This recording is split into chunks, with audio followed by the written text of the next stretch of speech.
Hi students, voice की तीसरी class में आपका हार्दिक स्वागत है। पिछले की 2 कक्षाओं में अपने वॉइस के बारे में अध्ययन कर चुके हैं, इसके गोल्डन रूल्स के बारे में, इजी 3 स्टेप्स के बारे में बात कर चुके हैं। आज हम इसी से रिलेटेड इंटेरोगेटिव सेंटेंसेस के बारे में बात करने जा रहे हैं। जैसे ही इंटेरोगेटिव की बात आती है, we can divide it into 2 parts. ये हमारे इंटेरोगेटिव सेंटेंसेस हमारे सामने 2 प्रकार से आते हैं। एक तो होता है सहायक क्रिया से शुरू होने वाले, SW से शुरू होने वाले, और सहायक क्रिया का नाम आते ही हमारे दिमाग में आता है is, am, are, was, were, has, have, had और डू,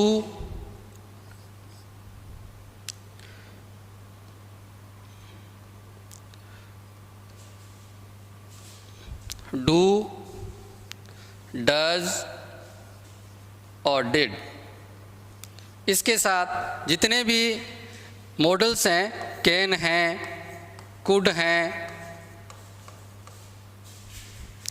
मे हैं, माइट हैं, सेल हैं, शुड हैं, विल हैं, वुड हैं, मस्ट हैं, और टू हैं। ये सभी, अगर हम WH से शुरू होने वाले प्रश्नों के बारे में बात करें तो WH से शुरू होने वाले क्वेश्चन इनसे शुरू होते हैं। मैंने यहाँ डू, डज और डिड, इनको मैंने अलग से लिखा है। ये भी सहायक क्रिया है, इनसे भी प्रश्न शुरू होते हैं, परंतु इनका थोड़ा सा नियम अलग है, वो अभी बताऊंगा मैं आपको। दूसरे प्रकार का जो हमारे सामने इंटेरोगेटिव सेंटेंसेस आते हैं वो होते हैं WH शब्द से शुरू होने वाले, WH शब्द से शुरू होने वाले, WH शब्द से शुरू होने वाले क्वेश्चन। WH का मतलब वो व्हाट से शुरू हो सकता है हमारे सामने, व्हेन से शुरू हो सकता है, वेयर से शुरू हो सकता है, हु से शुरू हो सकता है, हुज से, हुम से और हाउ से। तो आपने देखा कि हमारे सामने जो क्वेश्चंस आते हैं वो 2 प्रकार से शुरू होकर हमारे सामने आ सकते हैं। या तो वो सहायक क्रिया से शुरू होने वाले क्वेश्चन हो सकते हैं हमारे सामने, या WH शब्द से शुरू होने वाले क्वेश्चन हो सकते हैं। तो इन सभी को अपने को जब हमारे सामने एक्टिव ये के सेंटेंसेस आते हैं, तो अब जब इनका पैसिव बनाते हैं तो इनका किस प्रकार से बनाते हैं वो आगे अपन चर्चा करते हैं। 2 प्रकार के जो क्वेश्चन आते हैं उनको बनाने से पहले मैं इसकी बेसिक चर्चा करना चाहूँगा। अभी मैंने डू डज लिखा था, तो डू डज का हमें ध्यान रखना है कि जो अन्य सहायक क्रियाएं होती है जैसे इज हैं, एम हैं, आर हैं, वो ज्यों की त्यों हमारे सामने आती है। परंतु जब हम साधारण वाक्य और इंटेरोगेटिव सेंटेंस को देखते हैं तो ये 3 जो डू, डज और डिड है ना, ये क्या होती है हमारे सामने साधारण वाक्य में सामने नहीं आती, परंतु जैसे इंटेरोगेटिव सेंटेंसेस आएगा तो उसमें हमें वो बाहर निकल जाते हैं। वो कैसे आते हैं इसको बताता हूँ मैं। जैसे प्ले क्रिया है, प्ले क्रिया है, ये फर्स्ट फॉर्म है।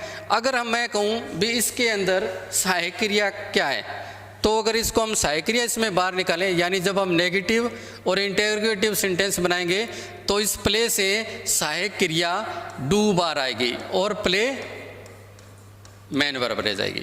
इसी तरह से मैं कहता हूँ बी प्लेज।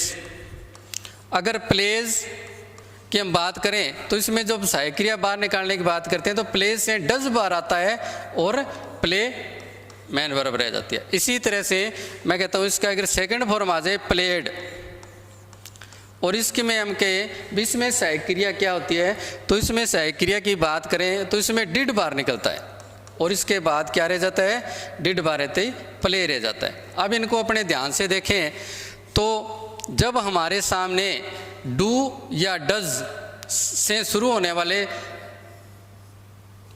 इंटेरोगेटिव क्वेश्चन आते हैं तो हमें हमेशा याद रखना है। और डू और डज का मतलब क्या हो गया कि या तो फर्स्ट फॉर्म है या फर्स्ट फॉर्म के साथ एस या ईएस जुड़ा हुआ है। इसी तरह से अगर डिड से शुरू होने वाले इंटरोगेटिव क्वेश्चंस एक्टिव में हमारे सामने आते हैं तो हमें तुरंत समझना है कि ये कौन सी क्रिया आ गई भी, सेकंड फॉर्म आ गई। क्योंकि जब हमने जो टेंस टेबल देखी थी उसमें हम जब क्रिया का रूप देखते हैं तो यही देखते हैं कि फर्स्ट फॉर्म में एस जुड़ा हुआ है, तो हमारे दिमाग में तुरंत आता है कि हमारी तरफ से जो बी फॉर्म है वो क्या लगानी है, इज एम आर। और सेकंड फॉर्म अगर आ जाए तो क्या लगाना है भी, वाज या वर लगाना है। तो इसको विशेष ध्यान रखना है क्योंकि ये ऐसी चीज़ हैं जो एम आता है, ये तीनों लगाने होते हैं। अब उससे जब अपने एक्सरसाइज शुरू करें उससे पहले मैं एक बात और बताना चाहूँगा कि जो साधारण वाक्य होता है उसकी वाक्य रचना और जो इंटेरोगेटिव जो सेंटेंस होती है उसकी वाक्य रचना अगर हम थोड़ा सा समझ लें तो मैं कहता हूँ कि चुटकियों में हम एक्टिव से पैसिव चेंज कर सकते हैं। क्योंकि जब हम इंटेरोगेटिव सेंटेंस को देखते हैं ना तो बड़ा जटिल से लगता है उसका पैसिव बनाना, परंतु मैं जो टेक्निक बता रहा हूँ उससे अगर अपने करें तो इजी चुटकियों में अपने इसको एक्टिव से पैसिव चेंज कर सकते हैं। उससे पहले अपने वाक्य रचना में क्या फ़र्क डिफरेंस है वो देखते हैं कि अगर अपने साधारण वाक्य की बात करें, असर्टिव सेंटेंस की बात करें, तो उसकी जो वाक्य रचना होती है वो क्या होती है कि उसमें कर्ता होता है, सबसे पहले कर्ता होता है, 2 नंबर पे क्रिया होती है। अब क्रिया का नाम आते हमें देखना है कि इसके अंदर सहायक क्रिया होती है और मेन वर्ब, ये दोनों मिल करके क्रिया बनती है। तो सहायक क्रिया और मुख्य क्रिया बन करके क्रिया होती है, प्लस ऑब्जेक्ट होता है। ये हमें असर्टिव सेंटेंस की वाक्य रचना है। अब मैं बात कर रहा हूँ इंटेरोगेटिव सेंटेंस की वाक्य रचना। ध्यान से देखेंगे तो आपको बिल्कुल क्लियर समझ में आ जाएगा दोनों में डिफरेंस कितना का है। अब मैं इंटेरोगेटिव अगर सेंटेंस की वाक्य रचना बनाऊँ तो जो साधारण वाक्य के अंदर जो सहायक क्रिया होती है वो यहाँ शुरू में आ जाती है। क्या आ जाता है, जो साधारण वाक्य में सहायक क्रिया है उसको अपने कर्ता से पहले लगा देते हैं। सहायक क्रिया प्लस कर्ता plus main verb plus object और फिर प्रश्नवाचक चिन्ह। अब इन दोनों वाक्यों को ध्यान से देखें, इनकी वाक्य रचना को, कि इसमें क्या है कि सिर्फ जो साधारण वाक्य का सहायक क्रिया थी उसको उठा करके हमने कर्ता से पहले यहाँ लिख दिया। यहाँ लिखते ही ये वाक्य कैसे बन गया, प्रश्नवाचक वाक्य बन गया। अब क्लियर होगी बात। अगर हम WH शब्द की बात करें तो WH वाले इंटरोगेटिव कैसे होते हैं कि वो ये जो HW है ना इससे पहले WH शब्द लग जाता है, यानी व्हाट व्हेन इससे पहले लग जाता है, फिर सहायक क्रिया, फिर सब्जेक्ट, फिर क्रिया, मेन वर्ब और फिर ऑब्जेक्ट और फिर अन्य शब्द और फिर प्रश्नवाचक चिन्ह। अब हमने देखा कि जो असर्टिव सेंटेंस हैं और जो इंटेरोगेटिव सेंटेंस हैं इन दोनों के बीच में बहुत ही छोटा सा डिफरेंस होता है कि साधारण वाक्य में जो कर्ता होता है उसके बाद में सहायक क्रिया होती है, परंतु जब हम प्रश्नवाचक बनाते हैं तो ये जो सहायक क्रिया है ये कर्ता से पहले आ जाती है। बस पहले आते ही ये इंटेरोगेटिव सेंटेंस बन जाता है। तो अगर हमारे को इन दोनों वाक्य रचना का अच्छी तरह दिमाग में सेट हो गया तो हम चुटकियों में एक्टिव से पैसिव बना सकते हैं। चलो अब एक्सरसाइज शुरू करते हैं।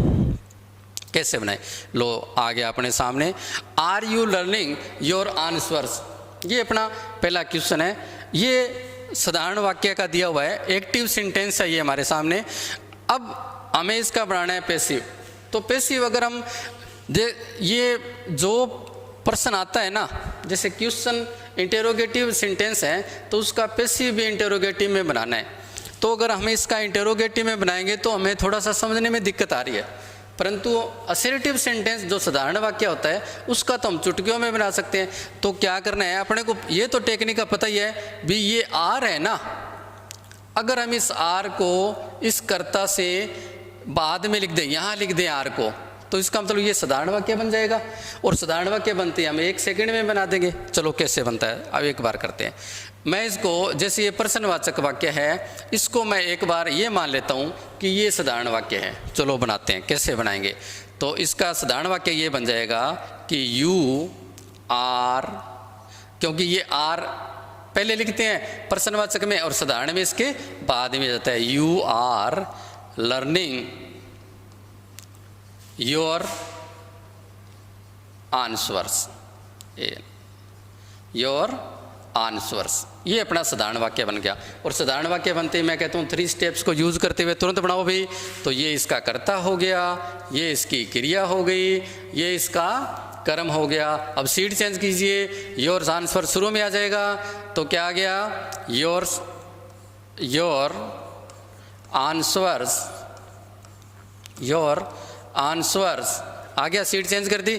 अब हम क्रिया का रूप देखते हैं, आर और आईएनजी। आपको अच्छी तरह याद है कि जैसे इजेमार आईएनजी हो चाहे वाजबर आईएनजी हो, आईएनजी फॉर्म वाले आते हैं अपने को क्या लगाते हैं भी अपनी तरफ से सहायक क्रिया इजेमार और वाजबर, है ना, बीइंग जोड़ते हैं। इसमें क्या जोड़ते हैं अपने, बीइंग जोड़ते हैं। इजेमार आईएनजी आ जाए तो अपने क्या जोड़ना है, बीइंग जोड़ना है। वाजबर आईएनजी आ जाए तो अपने को क्या जोड़ना है, बीइंग जोड़ना है। तो बीइंग जोड़ना है, और बीइंग जोड़ना कहाँ है, सहायक क्रिया और मेन वर्ब के बीच में जोड़ना है।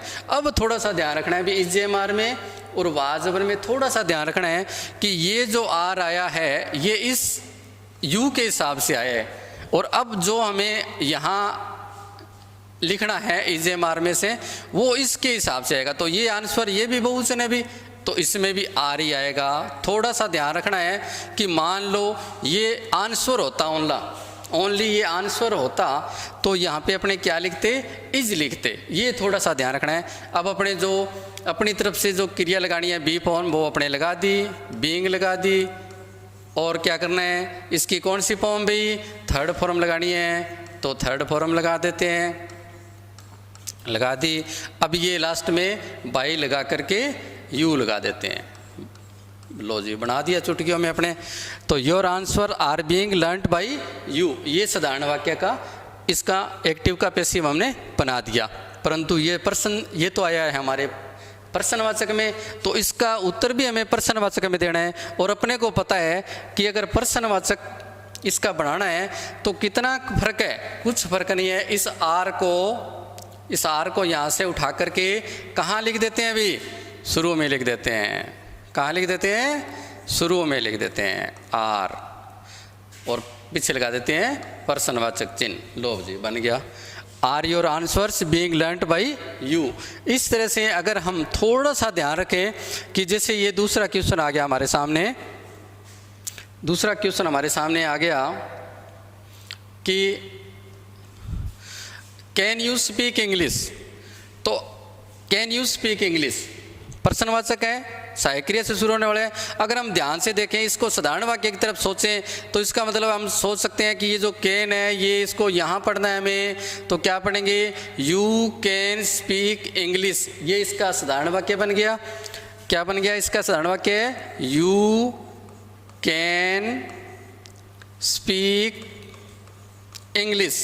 ये इसका साधारण वाक्य बन गया। अभी बन गया साधारण वाक्य। बनती आप चुटकियों में 3 स्टेप से आराम से बना सकते हो। सबसे पहले 3 स्टेप में मैंने क्या क्या बताया भी, सबसे पहले अपने को क्या करना है भी, SVO छांटना है, छांट देंगे। हमने छांट लिया, ये करता है इसका, ये क्रिया हो गई, ये इसका कर्म हो गया। 2 नंबर पे हमें क्या करना है, S और V की सीड चेंज करनी है दोनों की आपस में। चलो सीड चेंज कर देते हैं, इंग्लिश को यहाँ ले आ जाते हैं, यहाँ लेके आ जाते हैं इंग्लिश, और बाई लगा करके यू यहाँ लिख देते हैं। दोनों की सीट चेंज हो गई। अब क्या करना है, अब हमें क्रिया का रूप देखना है। और क्रिया के रूप में मैंने क्या बताया था आपको कि हमेशा क्रिया की कौन सी फॉर्म लगानी है, थर्ड फॉर्म लगानी है। और वो टेंस टेबल में मैंने ये भी बताया था कि अगर फर्स्ट फॉर्म आ जाए तो इजेमार, सेकंड आ जाए तो वाजबर, और आईएनजी अगर फॉर्म इजेमार आईएनजी आए चाहे वाजबर आईएनजी आए, बीइंग लगाना है। और अगर मॉडल आ जाए तो बी जोड़ना है। क्या जोड़ना है, बी। तो ये मॉडल है कैन, तो अपने क्या जोड़ेंगे, बी जोड़ेंगे। तो इसका कैसे बनेगा, 2 स्टेप कंप्लीट। अब तीसरी क्रिया का रूप लिखना है। तो इंग्लिश कैन, और अपनी तरफ से जो बी फॉर्म लगानी है वो क्या है, बी। और स्पीक की थर्ड फॉर्म क्या होती है, स्पोकन। लो जी, बन गया। तो देखो English can be spoken by you, परंतु ये तो कौन सा है भी, ये तो एक्टिव आया था प्रश्नवाचक। तो चलो इसका प्रश्नवाचक बना देते हैं। कहाँ दिक्कत आ रही है प्रश्नवाचक में, प्रश्नवाचक में कोई दिक्कत, क्योंकि प्रश्नवाचक में क्या होता है अभी, ये जो सहायक क्रिया होती है ये कर्ता से पहले होती है, तो बस, और यहाँ लगा दो प्रश्नवाचक चिन्ह। तो अपने अगर थोड़ा सा ध्यान से देख लिया, अभी जो प्रश्नवाचक है ना उसको प्रश्नवाचक एक बार मत देखो, उसको अपने एक बार साधारण वाक्य की तरफ देख लेते हैं, और साधारण वाक्य देखते ही हमारे को 3 स्टेप्स याद हैं और चुटकियों के अंदर हम उसको बढ़ा सकते हैं। और देखो अगला वाक्य देखते हैं, मैंने एक्सरसाइज आपके लिए खूब रखी है ताकि आपको बिल्कुल अच्छी तरह समझाए। अब ये आ गया डज वाला। अब मैंने आपको डू, डज और डिड वाला बताया था। डज वाला आते ही दिमाग में ये रखना है कि ये डज जो सहायक क्रिया है वो कहाँ लेके जानी है, इस रीड में। और ये जैसे कैन, तो कैन रह गया था, यहाँ आर रह गया था, परंतु डू, डज और डिड क्या हो जाती है, इस क्रिया के साथ मिक्स हो जाती है। तो अगर इसका साधारण वाक्य बनाएंगे तो क्या है भी, ही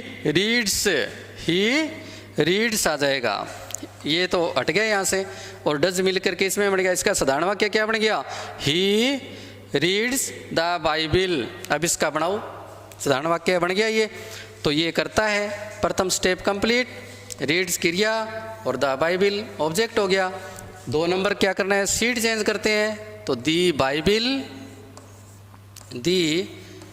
बाइबिल। अब अपने देखते हैं क्रिया का रूप, रीड्स है भी, क्रिया की फर्स्ट फॉर्म है और एस जुड़ा हुआ है, क्या लगाएंगे अपनी तरफ से, be form. Is am are में से एक लगाना है। इज एम आर में से लगाने से पहले यहाँ देखेंगे क्या है भी, बाइबिल एक वचन है तो यहाँ लगाएंगे इज, और इसकी थर्ड फॉर्म रेड। स्पेलिंग यही रहती है, उच्चारण चेंज होता है बस। और बाई, ही का क्या बन जाएगा, वहाँ जाकर के ही का हिम बनता है। अपने पर्सन वाली टेबल में देखा था कि जब ही कर्ता की सीट पे होता है तब तो ही होता है, परंतु जैसे ही ये ऑब्जेक्ट की सीट पे जाएगा तो क्या बन जाएगा, हिम बन जाएगा। ये लो बन गया जी। अब ये तो बन गया साधारण वाक्य, परंतु अपने को तो बनाना है प्रश्नवाचक।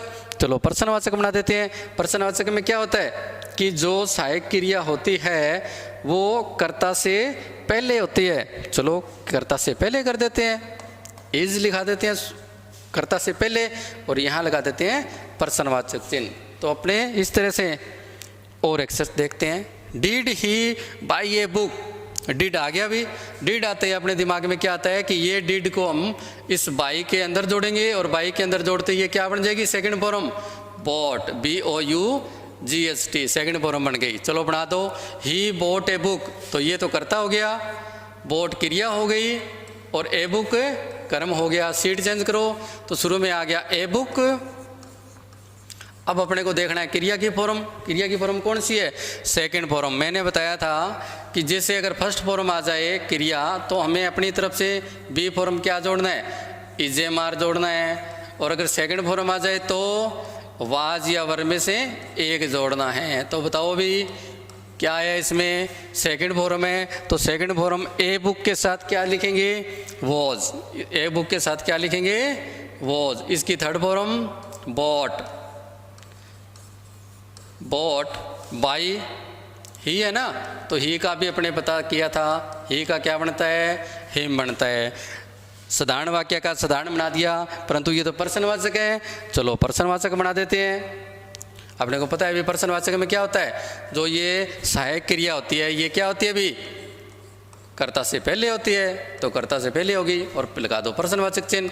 यानी आप चुटकियों में बना सकते हो। और देखते हैं, हैव यू चीटेड मी। चलो हैव कहाँ है भी, ये यू के बाद यहाँ पढ़ना है इसको, तो ये कर्ता हो गया, हैव चीटेड क्रिया हो गई और मी ऑब्जेक्ट हो गया। अब इसकी सीट चेंज करो, एक स्टेप कंप्लीट, सीट चेंज करो। सीट चेंज कर गए मतलब अब ये देखो मी आ गया भी। अपने पर्सन वाली टेबल में ध्यान दिया था पिछली क्लास में कि मी ऑब्जेक्ट की सीट पे मी होता है, परंतु सब्जेक्ट की सीट पे आते ही ये क्या होता है, आई होता है। तो ये आई आएगा यहाँ पे, ध्यान रखना। सीट चेंज कर दी, आई यहाँ आ गया, आई हैव। अब हैव और थर्ड फॉर्म हो तो अपनी तरफ से क्या जोड़ना है भी, बताया हुआ है आपको कि हैज, हैव और हैड। इसके बाद हमेशा एक तो थर्ड फॉर्म आती है, और ये अगर आ जाए एक्टिव में तो पैसिव में अपनी तरफ से अपने को क्या जोड़ना है, बीन जोड़ना है। तो बीन जोड़ना है भी, आई हैव बीन, तो अपनी तरफ से क्या जोड़ दिया, ये बीन जोड़ दिया। और थर्ड फॉर्म इसमें मैंने बताया था हेज, हैव और हेड वाले अगर वाक्य आ जाए तो वो आपके लिए ज़्यादा इजी होते हैं। क्यों भाई? क्योंकि ये जो थर्ड फॉर्म होती है इसके अंदर दी होती है, अपने को देखना ही नहीं है, इसकी नकल मार के लिख देना है। चीटेड बाई यू बन गया। साधारण वाक्य का तो हमने बना दिया, परंतु ये तो प्रश्नवाचक है। चलो भाई अपने इसको क्यों नाराज करें, इसका प्रश्नवाचक बना देते हैं। तो ये जो हैव है ये कहाँ चला जाएगा?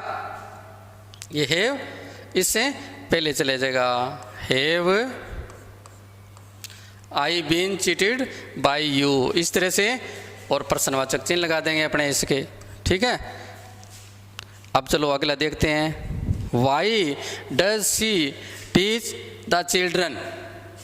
अब ये आ गया WH शब्द वाले। WH शब्द वाले आते हैं तो WH वाले में कोई दिक्कत नहीं है। WH वाले में क्या करना है कि ये जो WH शब्द हैं ज्यों का त्यों अपने इसके नीचे उतार देते हैं। चलो ये उतार के छोड़ दिया। अब जो वाक्य बच गया उसको अपने साधारण वाक्य की तरह एक बार ट्रीट करते हैं। कैसे भी? डज आ गया भी, डज आते ही क्या होता है इसके अंदर मिलेगा और ये क्या बन जाएगा?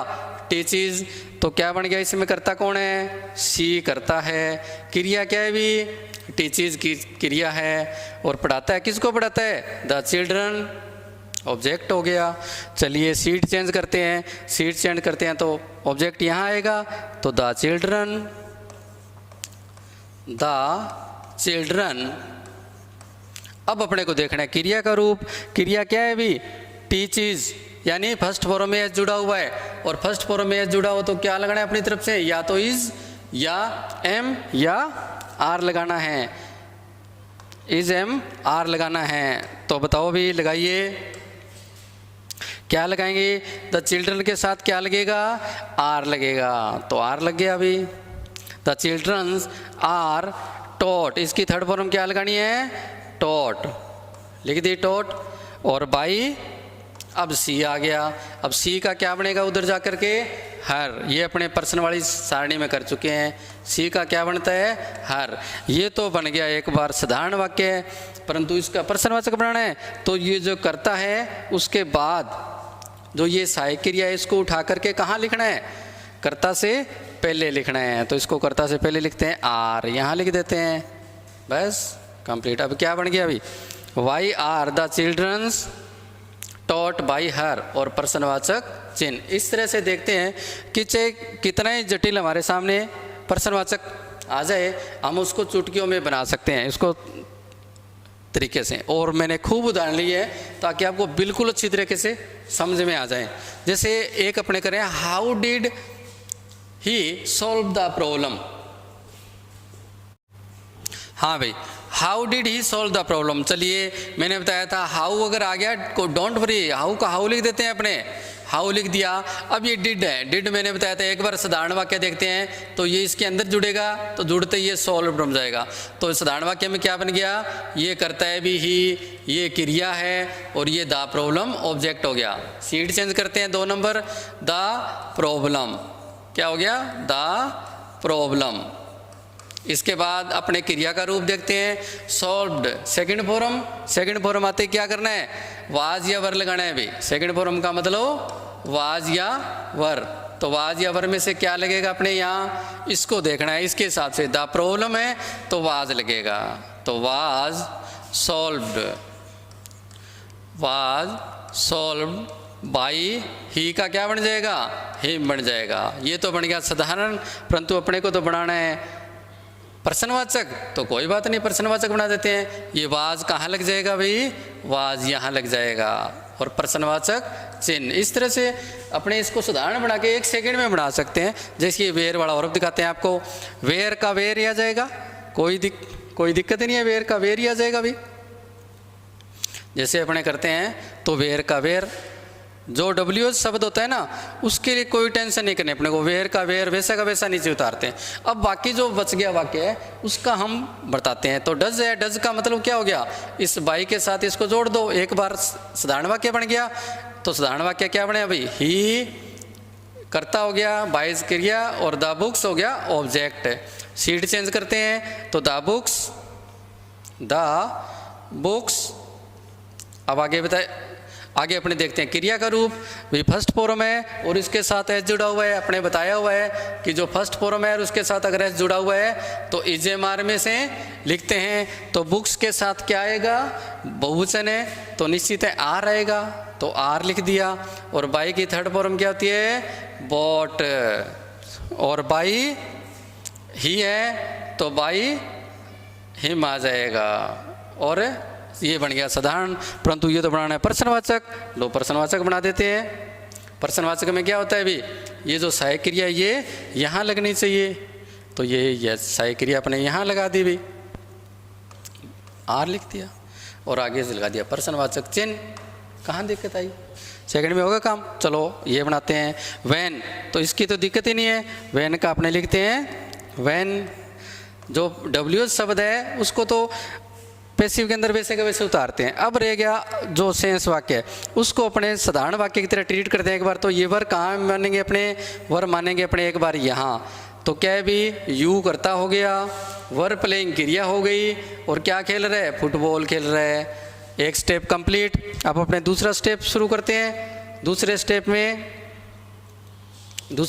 क्या है भी, सीट चेंज करनी है। तो फुटबॉल कहाँ जाएगी, फुटबॉल आ गई यहाँ पे कर्ता की सीट पे। अब फुटबॉल लिख दिया। इसके बाद अपने लिखते हैं क्रिया का रूप। तो क्रिया क्या है, वर प्लेइंग। वर प्लेइंग का नाम आते अपने को क्या करना है, क्या देख याद आता है कि इजे हमारा ING आ जाए तो अपने को क्या जोड़ना है भी, अपनी तरफ से बीइंग जोड़ना है। क्या जोड़ना है, बीइंग। तो बताओ फुटबॉल के साथ क्या लगेगा, वॉज। और बीइंग अपनी तरफ से जोड़ना ही है, बीइंग। और प्ले का थर्ड फॉर्म प्लेड, और बाई लगा करके यू का यू ही रहता है ना, चाहे सीट कर्ता की सीट पे हो तो भी और कर्म की सीट पे हो तो भी यू ही रहता है। अब अपने को इसको बनाना है प्रश्नवाचक। चलो प्रश्नवाचक बना देते हैं। प्रश्नवाचक में क्या होता है कि ये जो सहायक क्रिया होती है ये कर्ता से पहले होती है, तो वाज यहाँ लग जाएगा और प्रश्नवाचक चिन्ह बन गया। अब अपने थोड़ा एक प्रश्नवाचक में हु वाले आते हैं। अब मैं आपको हु वाले बताता हूँ। हु वाले में थोड़ा सा ध्यान रखना है कि वट है, वेन है, वाई है, वो ज्यों के त्यों नीचे उतरते हैं। परंतु हु वाले में दो प्रकार से आप इसका पैसिव बना सकते हैं। कैसे बनेगा, हु वाले को एक तो ध्यान रखना है ये कर्ता होता है। एक बात तो हु वाले में ध्यान रखना है कि ये कर्ता की सीट पे होता है। अब रोट ये सेकंड फॉर्म है, क्रिया हो गई, और द महाभारत ये ऑब्जेक्ट हो गया। अब हु वाले में ध्यान रखना है कि इसको हु का हु नहीं उतारना, इसको लिखना है बाई होम। ध्यान रखना है कि इसको बाई होम लिखना है। अब इसको ट्रीट करते हैं, ये कर्ता, ये क्रिया, ये कर्म। तो चलो सीट चेंज करते हैं। तो सीट चेंज कर दी भी, द महाभारत। समझ में आ रहा है सबको, महाभारत लिख दिया। अब अपने को क्रिया का रूप देखना है। क्रिया की कौन सी फॉर्म है भी, क्रिया की है सेकंड फॉर्म। सेकंड फॉर्म का नाम आते क्या, वाज या वर में से यहाँ कुछ लिखना है। तो महाभारत के साथ क्या लगेगा, वॉज लगेगा, वॉज। और राइट की थर्ड फॉर्म क्या होती है अभी, रिटन। और साधारण वाक्य बन गया। अब इसका बनाना है प्रश्नवाचक। प्रश्नवाचक का मतलब ये होता है कि ये जो सहायक क्रिया है वो इससे पहले आ जाती है। तो यहाँ वाज लिख देंगे अपने, और यहाँ लिख देंगे प्रश्नवाचक चिन्ह बन गया। अब एक दूसरा रूप भी आपको मिल सकता है कि अगर आप हु का हु लिखना चाहते हैं तो हु का हु लिख के भी बना सकते हैं। कैसे बनेगा, हु का हु रख जाएगा यहाँ पे, बाकी सेम ही रहेगा वो। Who was the Mahabharata written by. ये जो बाई है ये फिर लास्ट में लगेगा। अगर आप हु वाले का हु यहाँ रखते हैं तो जो बाई है वो वहाँ रहेगा। और बाई होम लेटेस्ट में हु वाला ज़्यादा प्रचलन में आ रहा है, और बाई होम भी गलत नहीं है। आप हु वाले एक्टिव का जब पैसिव चेंज करते हो दो तरीके से कर सकते हो, कोई दिक्कत नहीं है। चलो इसका बनाते हैं। Who taught you English, who का वही बात है। हु का अपने क्या लिखेंगे, बाई होम लिख दिया। अब अपने आगे चलते हैं। अब ये सेकंड फॉर्म, ये तो हो गया कर्ता, ये होगी क्रिया, और ये हो गया कर्म। ऑब्जेक्ट हो गया, इसमें दो ऑब्जेक्ट आ गए, कोई बात नहीं, दो ऑब्जेक्ट है, दो आग लिख देंगे, ये एक नंबर, ये दो नंबर। तो ज़्यादातर ये ध्यान रखना है कि जो क्रिया के तुरंत बाद वाला कर्म है उसको अपने पे ले लाते हैं। तो सीट चेंज करते हैं तो कर्म लिखते हैं, तो कर्म यू आ जाएगा, यू लिख दिया। अब अपने को देखनी है क्रिया का रूप। क्रिया कौन सी है अभी? टीच की सेकंड फॉर्म टॉट। तो सेकंड फॉर्म का नाम आती है अपने को क्या लिखना है? वाज या वर में से, तो यू के साथ क्या लगेगा? वर लगेगा। और टॉट की थर्ड फॉर्म, टीच की थर्ड फॉर्म टॉट, है ना। By whom you were taught. अब ये बना साधारण, परंतु हमें तो प्रश्नवाचक बनाना है, तो चलो प्रश्नवाचक बना देते हैं, क्योंकि ये जो है ये कहाँ चला जाएगा? इंग्लिश रहेगी थी, टॉट इंग्लिश, ठीक है। तो ये कहाँ चला जाएगा? यहाँ आ जाएगा। By whom were you taught English, और यहाँ आ गया प्रश्नवाचक चिन्ह। अगर इसी को आप हु लिख करके बनाना चाहते हो तो ऐसे बन जाएगा ये who were you taught English by. ये बाई लास्ट में लिखना है और प्रश्नवाचक चिन्ह। इस तरह से आप हु वाले दो प्रकार से बना सकते हो। अंतिम इस इंटरोगेटिव का हु वाले वही बात, हु को अगर लिखना है तो यहाँ अपने लिखते हैं बाई होम, बाई होम हो गया। अब है हेज स्टोलन, क्रिया हो गई, और क्या है? हर, ऑब्जेक्ट नंबर 1 और पेन 2 है, कोई दिक्कत नहीं है। अपने आपको मैंने बताया जो क्रिया के तुरंत बाद वाला कर्म है उसको लेते हैं, तो बाई होम, उसके बाद लिखते हैं अपने हर, बाई होम हर, ये ऑब्जेक्ट की सीट पे है तो इधर हर यहाँ के क्या बनेगा भी? सी बनेगा, बताया हुआ ना, सी का हर और हर का सी, सी बन गया। अब हेज स्टोलन, हेज स्टोलन आती है अपने क्या करना है? इन दोनों के बीच में बीन जोड़ना है, तो क्या आ जाएगा? She has been stolen, has been stolen pen, और साधारण वाक्य बन गया। अब इसका हमें बनाना है प्रश्नवाचक, तो प्रश्नवाचक बना देते हैं, कोई दिक्कत नहीं है, क्योंकि प्रश्नवाचक में क्या होता है कि जो सहायक क्रिया होती है वो सिर्फ यहाँ होती है। तो by whom has been stolen pen, और इसको बना देते हैं प्रश्नवाचक चिन्ह। अगर आपको बनाना है हु से तो हु से बना दो, तो हु आ जाएगा सबसे पहले, हु आ गया, who has see been stolen pen, और लास्ट में क्या लगाना है अपनी तरफ से? बाई लगाना है भी, ध्यान रखना इसमें। हु अगर आप शुरू में ले रहे हैं तो लास्ट में बाई लगाने। इस तरह से कम से कम 12 उदाहरणों से हमने देखा कि इंटरोगेटिव सेंटेंसेस को थोड़ा सा ध्यान से देखेंगे, आप ट्रीट करेंगे कि इसको साधारण वाक्य मान दिमाग में सोचो और तुरंत उसका पैसिव बना दो। तो इस तरह से अपने इंटरोगेटिव सेंटेंसेस के बहुत ही कम समय में एक्टिव से पैसिव में चेंज कर सकते हैं। That's all.